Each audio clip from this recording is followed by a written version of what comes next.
الحمد لله وكفى والصلاة والسلام على عباده الذين اصطفى خصوصا على أفضلهم وخاتم النبيين محمد الأمين وعلى آله وصحبه أجمعين. أما بعد فقد قال الله تبارك وتعالى كما ورد في سورة المنافقون: أعوذ بالله من الشيطان الرجيم بسم الله الرحمن الرحيم. وَإِذَا قِيلَ لَهُمْ تَعَالَوْا يَسْتَغْفِرْ لَكُمْ رَسُولُ اللَّهِ لَوَّوْا رُءُوسَهُمْ وَرَأَيْتَهُمْ يَصُدُّونَ وَهُمْ مُسْتَكْبِرُونَ سَوَاءٌ عَلَيْهِمْ أَسْتَغْفَرْتَ لَهُمْ أَمْ لَمْ تَسْتَغْفِرْ لَهُمْ لَنْ يَغْفِرَ اللَّهُ لَهُمْ إِنَّ اللَّهَ لَا يَهْدِي الْقَوْمَ الْفَاسِقِينَ. هم الذين يقولون لا تنفقوا على من عند رسول الله حتى ينفضوا وَلِلَّهِ خَزَائِنُ السَّمَاوَاتِ وَالْأَرْضِ وَلَكِنَّ الْمُنَافِقِينَ لَا يَفْقَهُونَ يَقُولُونَ لَئِن رَّجَعْنَا إِلَى الْمَدِينَةِ لَيُخْرِجَنَّ الْأَعَزُّ مِنْهَا الْأَذَلَّ وَلِلَّهِ الْعِزَّةُ وَلِرَسُولِهِ وَلِلْمُؤْمِنِينَ وَلَكِنَّ الْمُنَافِقِينَ لَا يَعْلَمُونَ. صدق اللہ العظیم. رب اشرح لي صدري ويسر لي امري واحلل عقدة من لساني يفقهوا قولي. اللهم ربنا الهمنا رشدنا واعذنا من شرور انفسنا. اللهم ارنا الحق حقا وارزقنا اتباعه وارنا الباطل باطلا وارزقنا اجتنابه. اللهم طهر قلوبنا من النفاق واعمالنا من الرياء والسنتنا من الكذب وأعيننا من الخيانة فإنك تعلم خائنة الأعين وما يخفي الصدور. آمین یا رب العالمین. سورہ منافقون کی 4 آیات کا ہم مطالعہ مکمل کر چکے ہیں. اب جو چوتھی آیت میں بیان ہوا تھا ہم العدو فاحذرهم، اے نبی یہی منافقین اصل دشمن ہے، ان سے بچ کر رہیے. یعنی جو باہر کا دشمن ہے، مکے سے آ کے حملہ آور ہوتا ہے، کافر ہے، اس سے بچاؤ آسان ہے، اس لیے کہ آپ کو معلوم ہے کہ حملہ ہونے والا ہے اور یہ کافر ہے، مقابلے میں ہے. لیکن یہ منافقین جو ہے یہ تو در حقیقت نار آسپین کے مانند ہے، آسپین کا سانپ جو اندر سے ڈنک مارتا ہے. لہذا اس سے بچنے کے لیے خصوصی احتیاط کی ضرورت. فاحذرهم هم العدو فاحذرهم. اب ان کی عداوت جو ہے جس حد تک پہنچ چکی تھی، یہ جو اب 4 آیات میں نے ابھی تلاوت کی ہیں ان میں در حقیقت اس کے کچھ علامات بیان کیے جا رہے ہیں، اس کے نتائج کیا ہیں. اصل میں ایک بات کہنے سے رہ گئی، یہ جیسا کہ میں نے عرض کیا تھا یہ ایک مرض ہے، بیماری ہے. جب تک تو اپنی کمی کا، قصور کا، غلطی کا اعتراف رہے تو ہم اسے کہیں گے کہ یہ صرف ضعف ایمان ہے. جھوٹ کا ایلیمنٹ آ جائے، جھوٹے بہانے، تو یہ نفاق کی پہلی سٹیج ہے، ٹی وی کی پہلی سٹیج کے مانند. جھوٹی قسموں پر اتر آئے تو یہ دوسری سٹیج ہو گئی. یہ دونوں سٹیجز ابھی ایسی ہیں کہ علاج ممکن ہے، انسان کی اصلاح ممکن ہے. قرآن مجید اسی لیے بار بار ان کو کہتا ہے کہ اپنے دلوں میں جھانکو اور صحیح معنی میں ایمان لاؤ. آمنو کما آمن الناس، دیکھو اور لوگ جس طرح ایمان لائے ویسے ایمان لاؤ. یا ایھا الذین آمنوا آمنوا باللہ ورسول، اے ایمان کے دعوے دارو، تم دعوے دار تو ہو ایمان کے، ایمان لاؤ حقیقتاً اللہ پر، اس کے رسول پر. اب اس کے بعد جو فرمایا گیا کہ عداوت جو ہے یہ 3rd سٹیج ہے، پوائنٹ آف نو ریٹرن. اب اس کا ایک مظہر بیان ہو رہا ہے. تو یہ جو بیماریاں ہوتی ہیں میڈیکل ٹرمینالوجی میں ایک ایٹیالوجی کہلائی جاتی ہے کہ سبب کیا ہے، پھر ایک سمپٹومٹولوجی ہوتی ہے کہ اس کی علامات کیا ہیں، پھر یہ آتا ہے کہ اس کی ہلاکت خیزی کا کیا حال ہے، پروگنوسس کیا ہے، پھر اس کے بعد علاج کی بات ہوگی. اور علاج بھی 2 طرح کے ہوں گے، ایک پریونٹیو ہے کہ وہ مرض لگنے نہ پائے، اور ایک کیوریٹیو ہے کہ اگر مرض کی چھوت لگ گئی ہے تو اس کا علاج کیا ہے. یہ ساری چیزیں نفاق کے بارے میں بڑے سائنٹیفک انداز میں اس سورہ مبارکہ میں آ گئی. علامات کیا ہیں؟ جھوٹ، جھوٹی قسمیں اور عداوت، یہ آخری ہے۔ اب اس کے بارے میں ایک آیت آئی، وَإِذَا قِيلَ لَهُمْ تَعَالَوْا يَسْتَغْفِرْ لَكُمْ رَسُولُ اللَّهِ، اور جب ان سے کہا جاتا ہے کہ تم سے خطا ہو گئی ہے، کوتاہی ہو گئی ہے، تقصیر ہو گئی ہے، گھبراؤ نہیں، آؤ حضور کی خدمت میں اور حضور تمہارے لیے استغفار کریں گے۔ یستغفر لکم رسول اللہ، لووا رؤوسہم، وہ اپنے سروں کو بٹکاتے ہیں، اچھا اچھا جی، اچھا جی، اچھا جی، جائیں گے، جی جی جی جی جی جائیں گے، جاتے نہیں۔ ورأیتہم یصدون، تم دیکھتے ہو کہ وہ رکے رہتے ہیں، جاتے نہیں۔ انہیں معلوم ہے ہمارے دل میں چور ہے، ہمارے دل میں اب عداوت ہے، کس منہ سے جائیں؟ اور دوسرے تکبر آڑے آتا ہے، ہم کیوں جائیں، کیوں ان سے کہیں کہ ہمارے لیے استغفار کیجئے؟ تو اسی لیے اس کی جو ہے ایک گویا کہ مرض کی آخری علامتوں میں سے وَإِذَا قِيلَ لَهُمْ تَعَالَوْا يَسْتَغْفِرْ لَكُمْ رَسُولُ اللَّهِ لَوَّوْا رُءُوسَهُمْ وَرَأَيْتَهُمْ يَصُدُّونَ وَهُمْ مُسْتَكْبِرُونَ، استکبار کرتے ہیں، کیوں چھوٹے بنے، کیوں جائے حضور کے پاس، کیوں ان سے درخواست کریں کہ آپ اللہ کی جناب میں ہمارے لیے استغفار کریں؟ یہ اصل میں وہی عمل ہے جو عام مسلمانوں کے لیے سورہ نساء کی آیت نمبر 64 میں آیا ہے، وَلَوْ أَنَّهُمْ إِذ ظَّلَمُوا أَنفُسَهُمْ جَاءُوكَ فَاسْتَغْفَرُوا اللَّهَ وَاسْتَغْفَرَ لَهُمُ الرَّسُولُ لَوَجَدُوا اللَّهَ تَوَّابًا رَحِيمًا۔ تو کیوں ایسا نہیں ہوتا کہ جب ان سے کوئی خطا ہو گئی تھی، غلطی ہو گئی تھی، یہ عام مسلمانوں سے بھی ہو سکتی ہے، تو وہ آتے آپ کی خدمت میں آئے اور وہ اللہ تعالیٰ سے خود بھی استغفار کریں اور اللہ کے رسول ان کے لیے استغفار کریں، تو وہ پائیں گے کہ اللہ تعالیٰ بڑا تواب ہے، توبہ کو قبول فرمانے والا ہے، رحیم ہے، بہت رحیم ہے، وہ رحم فرمانے والا ہے۔ لیکن ان کا معاملہ وہی ہے جو سورہ بقرہ میں آیا ہے، وَإِذَا قِيلَ لَهُمُ اتَّقِ اللَّهَ أَخَذَتْهُ الْعِزَّةُ بِالْإِثْمِ، جب کہا جاتا ہے اس سے، کسی گناہ گار سے، غلط کار سے کہ ڈرو اللہ سے، تو اسے اپنی جھوٹی انانیت، جھوٹی عزت نفس جو ہے وہ گناہ پر اور جما دیتی ہے۔ میں کیسے اعتراف کروں کہ مجھ سے غلطی ہو؟ نہیں نہیں، یوں تھا اور ایسے تھا اور ویسے تھا، آپ کو غلط فہمی ہوئی ہے، فلاں بات ہے، ریشنلائز کرے گا اپنی بات کو، اس کے لیے طرح طرح کے جو ہے وہ بہانے بیان کرے گا۔ تو یہ ہے اخذت العزت بالاسم، وہ عزت نفس جو ہے، جھوٹی عزت نفس، وہ اسے اور جما دیتی ہے گناہ پر۔ یہی آخری صورت میں یہ شکل ہے، وَإِذَا قِيلَ لَهُمْ تَعَالَوْا يَسْتَغْفِرْ لَكُمْ رَسُولُ اللَّهِ لَوَّوْا رُءُوسَهُمْ وَرَأَيْتَهُمْ يَصُدُّونَ وَهُمْ مُسْتَكْبِرُونَ۔ اب اللہ تعالیٰ کی طرف سے فیصلہ آ گیا، سواء علیہم استغفرت لہم ام لم تستغفر لہم لن یغفر اللہ لہم، ان کے حق میں بالکل برابر ہے نبی، چاہے آپ استغفار کریں ان کے لیے چاہے نہ کریں، اللہ ہرگز انہیں معاف نہیں کرے گا۔ ان اللہ لا یہدی القوم الفاسقین، یقیناً اللہ تعالیٰ فاسقوں کو، فاجروں کو، سرکشوں کو زبردستی ہدایت نہیں دیتا۔ اب دیکھیے پچھلی دو صورتیں ہم نے پڑھی تھی، ان میں یہی آیت آئی ہے، سورہ صف میں آئی واللہ لا یہدی القوم الفاسقین، پھر سورہ جمعہ میں واللہ لا یہدی القوم الظالمین، اب یہاں پھر آ گیا کہ ان اللہ لا یہدی القوم الفاسقین۔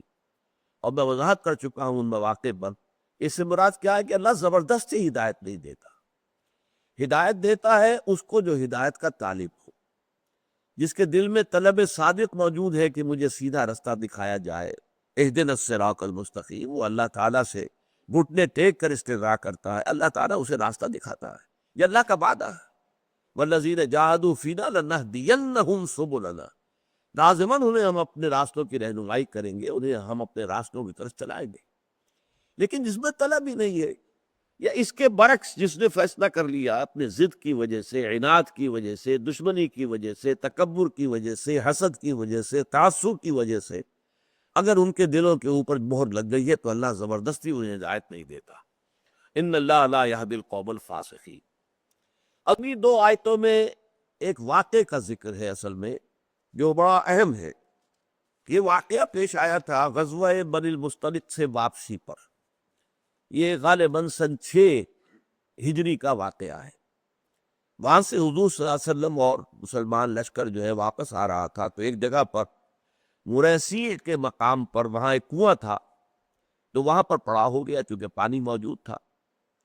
اور وہاں اتفاق سے ایسا یہ ہوا کہ 2 افراد جو ہیں وہ اس جو کنواں تھا اس پر جھگڑ پڑے۔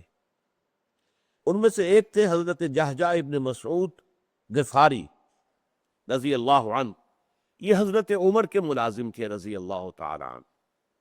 دوسرے تھے سنان بن وبر الجہنی، یہ بنی خزرج کا حلیف تھا، اور بنی خزرج ہی کا سردار تھا عبداللہ ابن ابی، اور سعد ابن عبادہ بھی تھے جو ایمان لے آئے تھے۔ عبداللہ ابن ابی جو ہے وہ منافق تھا، رئیس المنافقین تھا۔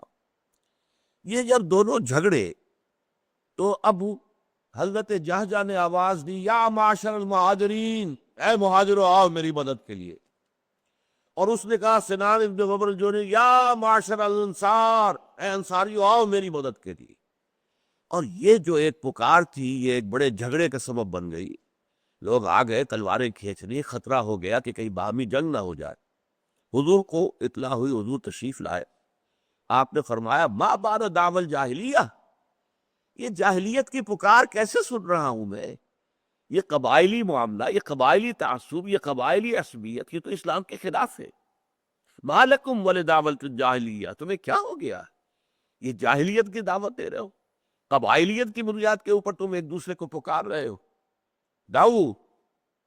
دعوہا، چھوڑو اس بات کو، فإنہا ممتنعۃ، یہ تو در حقیقت بہت متعفن بات ہے، گناؤنی چیز ہے جو تم کر رہے۔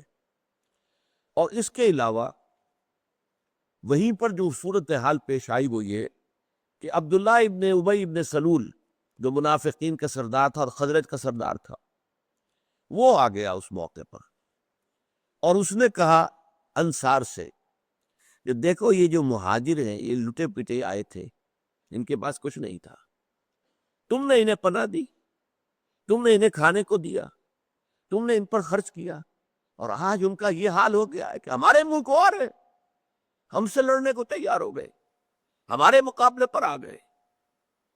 تو اس اعتبار سے یقیناً اگر تم لوگ اپنا ہاتھ روک لو، خرچ نہ کرو، ان کے لیے انفاق نہ کرو، تو یہ سب تتر بتر ہو جائیں گے، چلے جائیں گے۔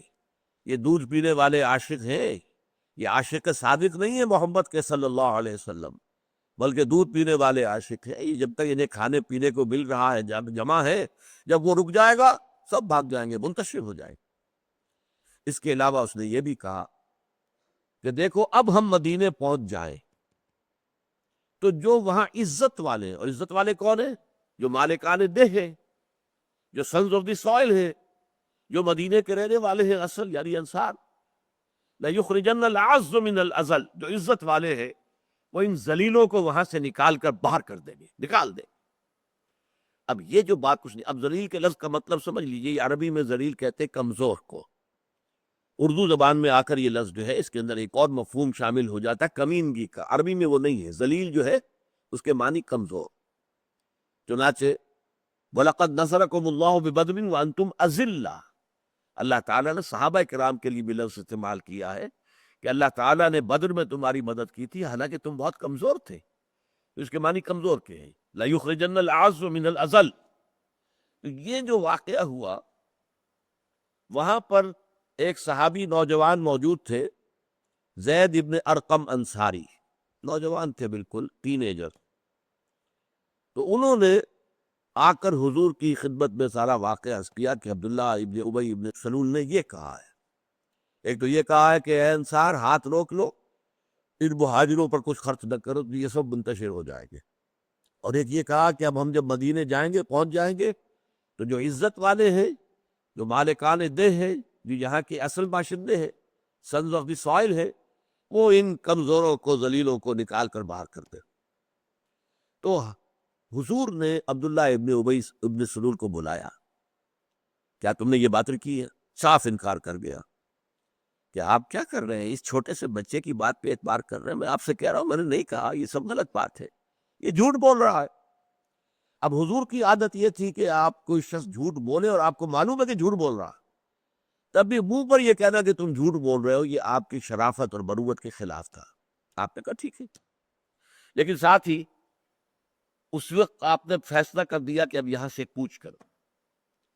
مسلسل 30 گھنٹے آپ نے سفر جاری رکھا۔ یہ بڑی حکمت عملی تھی کہ جو بھی جذبات جو مشتعل ہو گئے ہیں وہ ٹھنڈے پڑ جائیں، جسمانی تکان جو ہے وہ اتنی طاری ہو جائے کہ پھر یہ ساری باتیں نکل جائیں، اگلے پڑاؤ پر جائیں تو بے سدھ ہو کر سو جائے، اور اس طرح کی کوئی بات بھی ان کے ذہن میں نہ رہے۔ 30 گھنٹے کا مسلسل۔ لیکن ہوا کیا؟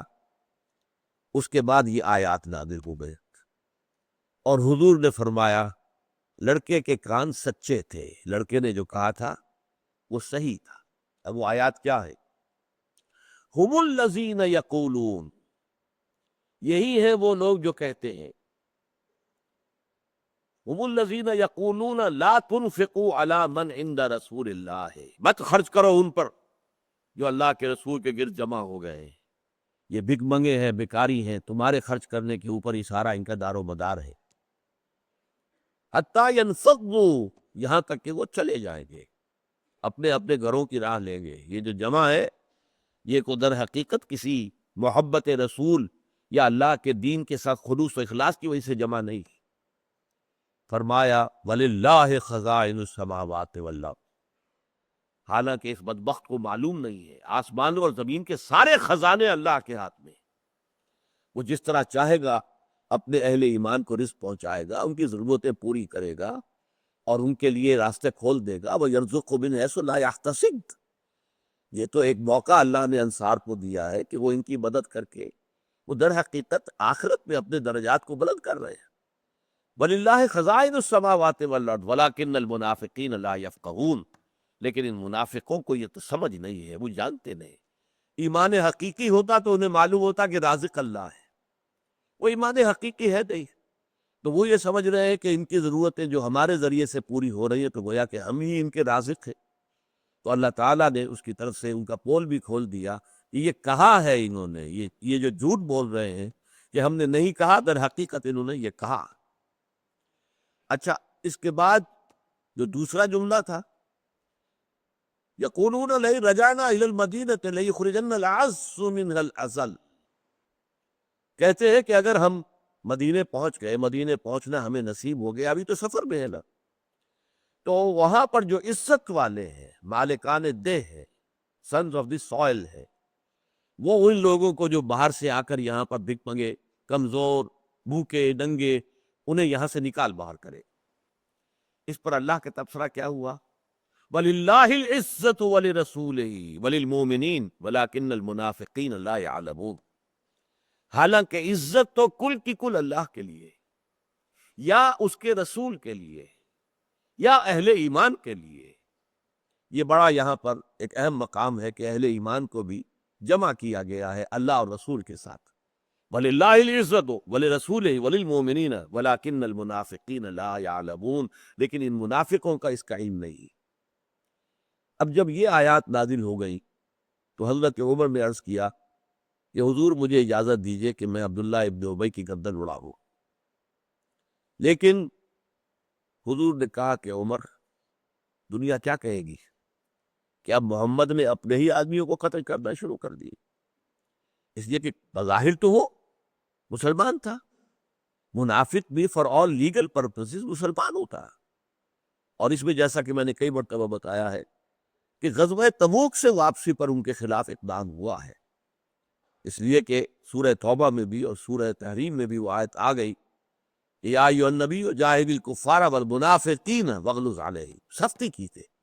اب جو آپ تک نرمی کرتے رہے ہیں، انہوں نے جو بہانہ بنایا آپ نے قبول کر لیا، جو جھوٹ بولا آپ نے تسلیم کر لیا، اب اس روش کو آپ چھوڑ دیں، سختی کریں۔ واغلظ علیہم ومأواہم جہنم، اور جیسے کافروں کا ٹھکانہ جہنم ہے، ایسے ہی منافقوں کا ٹھکانہ بھی جہنم ہے، وبئس المصیر، اور وہ بہت ہی برا ٹھکانہ ہے۔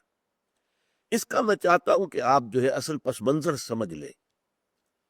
پس منظر یہ ہے کہ وہ ایک قبائلی معاشرہ تھا، اور ابھی حضور کی حکومت جو ہے پورے طور پر یوں سمجھیے کہ مستحکم نہیں تھی کہ پورے مدینے کے اوپر آپ کا مکمل کنٹرول ہو۔ مدینے میں یہودی بھی تھے، ان کے حلیف اوس اور خزرج میں سے موجود تھے، پھر یہ ہے کہ ابھی وہ قبائلی عصبتیں پوری طریقے سے دل سے نکلی نہیں تھی، بلکہ واقعہ یہ کہ بالکل تو نکل ہی نہیں سکی۔ وہی قبائلی عصبیتیں تھیں بنو امیہ اور بنو ہاشم کے مابین، کہ جس کو بنیاد بنایا عبداللہ ابن سبا یہودی نے، اور وہ عظیم فتنہ جو ہے اٹھا دیا، جس کو الفتنۃ الکبریٰ کے نام سے جو ہے ایک مصری مصنف نے مکمل کتاب لکھی ہے۔ یہ فتنہ بھی جو ہے قبائلی عصبیت کی بنیاد پر اٹھ گیا تھا، لہذا وہ قبائلی عصبیت دب تو گئی تھی لیکن ختم نہیں ہوئی تھی۔ آگ دبی ہوئی سمجھ، آگ بجھی ہوئی نہ جان۔ آگ بجھی نہیں ہے، دب گئی ہے، اوپر جو ہے خاکستر آ گیا۔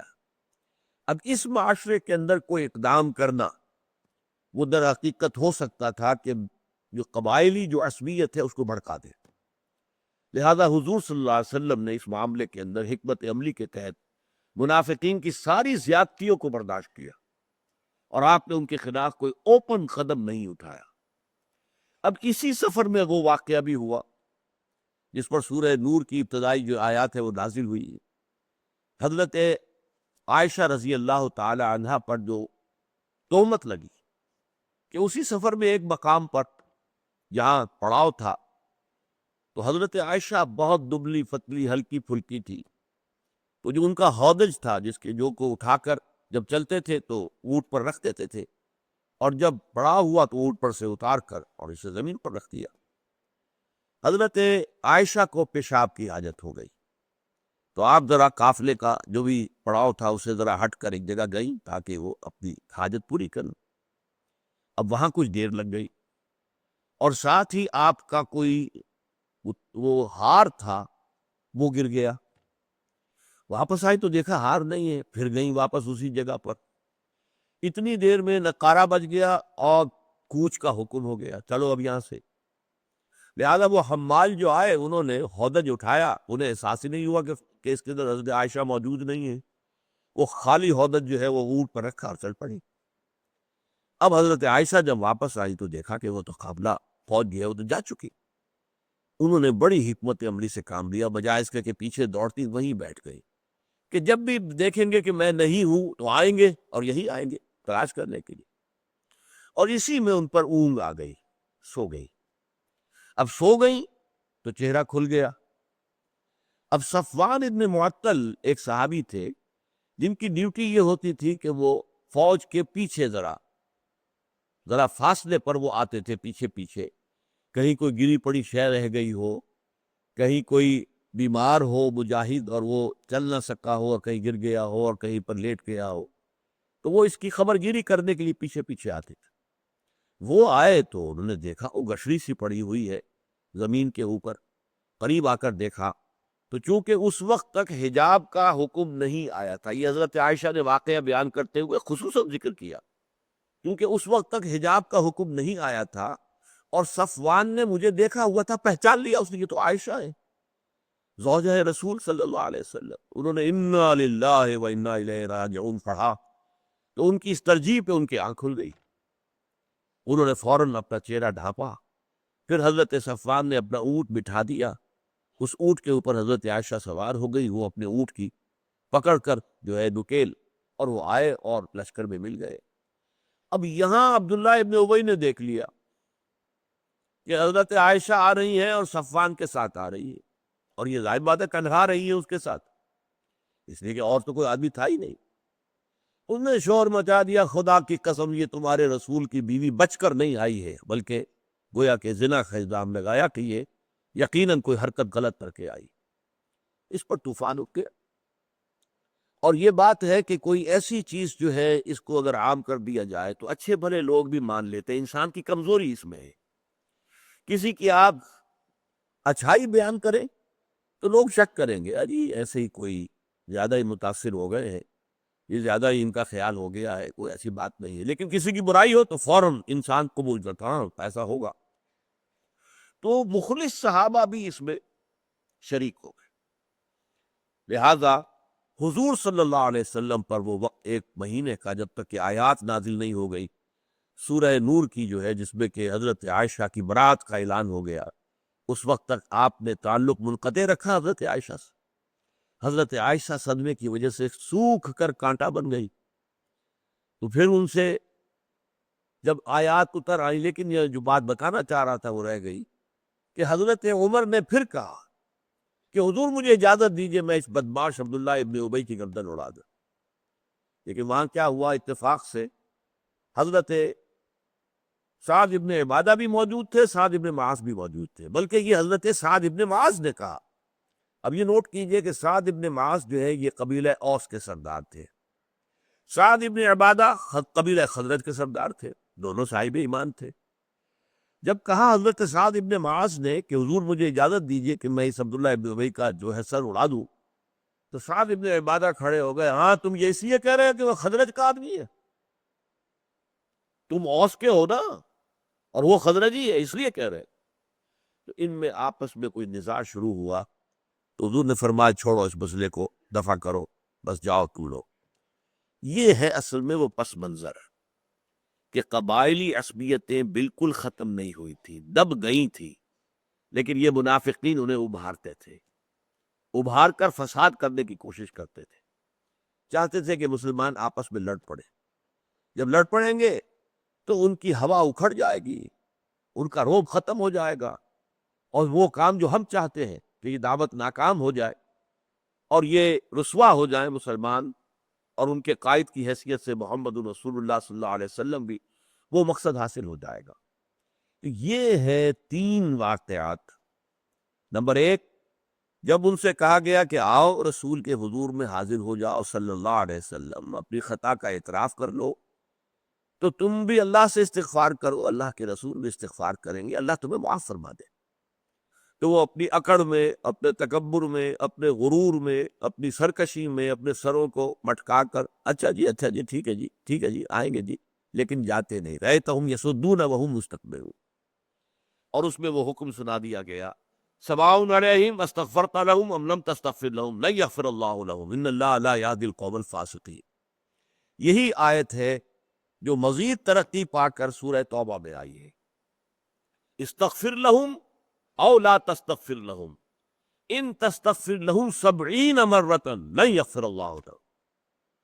اے نبی چاہے آپ ان کے لیے استغفار کریں چاہے نہ کریں، اگر آپ ان کے لیے 70 مرتبہ بھی استغفار کریں گے تب بھی اللہ انہیں معاف نہیں کرے گا۔ یہ گویا کہ دنیا میں جو سزا انہیں مل گئی کہ حضور کی دعا سے، حضور کے استغفار سے، حضور کی شفاعت، یہ دعا جو ہے استغفار کی یہ بھی شفاعت ہے نا، کہ وہ بھی کہہ رہا ہے خود اے اللہ مجھے معاف فرما دے، اور رسول یا کوئی اور بھی کہہ رہے ہیں اے اللہ ان کو معاف فرما، یہی تو شفاعت ہے۔ اس شفاعت سے گویا کہ محروم ہو گئے، اور پھر یہ کہ ان کے اندر جس درجے عداوت اور دشمنی ان کے دلوں کے اندر گھلی ہوئی تھی وہ اس واقعے سے ظاہر ہو گیا۔ ایک ہی سفر کے اندر ان کے اندر کا جو خبث ہے پورے طریقے پر واضح ہو کر سامنے آ گیا، اور اس سے ان کے نفاق کے پردے چاک ہو گئے۔